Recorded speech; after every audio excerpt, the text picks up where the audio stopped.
Money trial ఈ అంశంలో కవిత చుట్టూ ఉంది అని చెప్పి ఈడీ సిబిఐ చాలా కాలం నుంచి మాట్లాడుతున్న విషయాలే. కానీ ఈరోజు ప్రధానంగా బీఆర్ఎస్ నుంచి వచ్చిన ఆరోపణ అరెస్ట్ వారెంట్కి సంబంధించినటువంటి ఆరోపణ ఒకటైతే ట్రాన్సిట్ వారెంట్కి సంబంధించిన ఇంకొక ఆరోపణ. ఈ రెండు ఫాలో అయ్యారని మీరు భావిస్తున్నారా అనేది మాకు ఉన్నటువంటి ప్రధాన ఫాలో అయ్యున్నారు సార్. యా లీగల్ ప్రొసీజర్ లో ఎక్కడ కూడా ఫ్లా లేదు. 100% ప్రాపర్ గా ఫాలో అయ్యున్నారు. యా ధన్యవాదాలు శ్రీనివాస్ గారు, మీ అభిప్రాయాలు తెలియజేసినందుకు. Yeah Chidambaram, right. ఇక్కడ ఒక ప్రధానమైనటువంటి రాజకీయ ఆరోపణ కనిపిస్తోంది. రాజకీయ ఆరోపణలకు సంబంధించి ఇందాక జానయ్య గారు కొంత క్లారిటీ ఇచ్చారు, లీగల్ ప్రొసీజర్కి సంబంధించి శ్రీనివాస్ గారు కొంత క్లారిటీ ఇచ్చారు. ఇప్పుడు అంటే సామాన్యుడి మధ్యలో ఉండేటటువంటి ప్రధానమైన ఆరోపణ ఏంటంటే గతంలో మెత్తగా ఉన్నటువంటి ఈడీ ఇప్పుడు ఎందుకు పదునుగా వెళ్తోంది అనేది సహజంగా వచ్చేటటువంటి ఆరోపణ.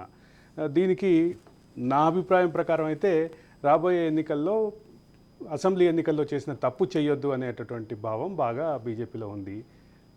ఎట్టి పరిస్థితుల్లో ఈ విషయంలో వెనక పట్టించొద్దు దర్యాప్తు సంస్థలను అనేటటువంటి భావం అయితే కనిపిస్తోంది. ఏమంటారు?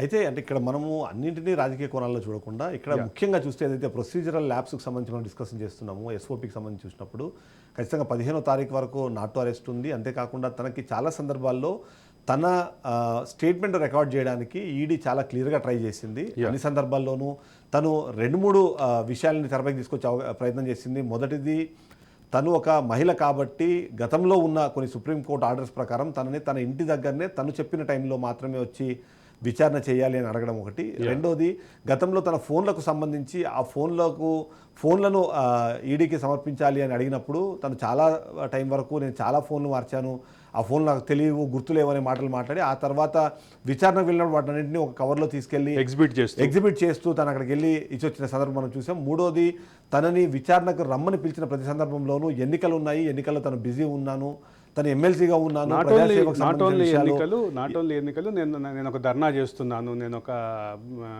అంటే ఆందోళన కార్యక్రమాన్ని పిలిపించాను, ఇట్లాంటి కారణాలతోటి ఆవిడ పలు దఫాలుగా ఈ విచారణని వాయిదా వేసినటువంటి, విచారణకు హాజరు కానిటువంటి పరిస్థితి ఉంది. అదే సందర్భంలో ఇక్కడ ఈ కేసులో మరొక ముద్దాయిగా ఉన్నటువంటి అరవింద్ కేజ్రీవాల్కి 8 సార్లు 9 సార్లు హాజరుగా మని ఇచ్చినా కానీ ఆయన కోర్టుకు వెళ్ళి దాని మీద స్టే తెచ్చుకోవటం కానీ, లేదా నేను వెళితే ఇది రాజకీయపరమైనటువంటి దురుద్దేశం అని చెప్పేయటమే తప్ప ఎక్కడ దాన్ని డైవర్ట్ చేసే కార్యక్రమం అయితే అరవింద్ కేజ్రీవాల్ చేయలేదు. దానికి ఇంకో కార్యక్రమంలో పాల్గొంటున్నాను కాబట్టి నేను రాలేను అనేటటువంటి మాట ఇక్కడ అరవింద్ కేజ్రీవాల్ అయితే చెప్పలేదు. ఇది రెండింటి మధ్య క్లియర్గా కనిపిస్తున్నటువంటి తేడా. అయితే ఇక్కడ అంటే మనము కీలకంగా చూడాల్సిన మరొక అంశం ఏంటంటే, ఇప్పుడు అది అరవింద్ కేజ్రీవాల్ 8 సార్లు నోటీస్ ఇచ్చిన తర్వాత కూడా వెళ్ళలేదు, నాకు నోటీస్ ఇచ్చినా సరే నేను వెళ్ళకపోయినా ఏమీ జరగదు అనే ఒక ఓవర్ కాన్ఫిడెన్స్ ఏమైనా తనలో ఉండిందా?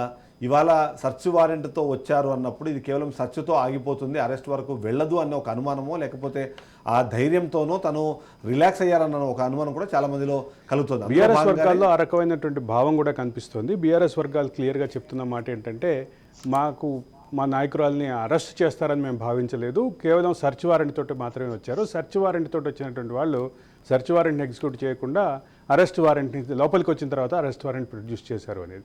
అంటే ఈడీ వాదన చాలా క్లియర్. ఇప్పుడు ఇందాక శ్రీనివాస్ చెప్పినటువంటి ఎస్ఓపి ఏదైతే ఉందో, శ్రీనివాస్ గారికి చాలా క్లియర్గా, అందుకే ఎస్ఓపి మీద క్లారిటీ కోసం అడిగాం మనం.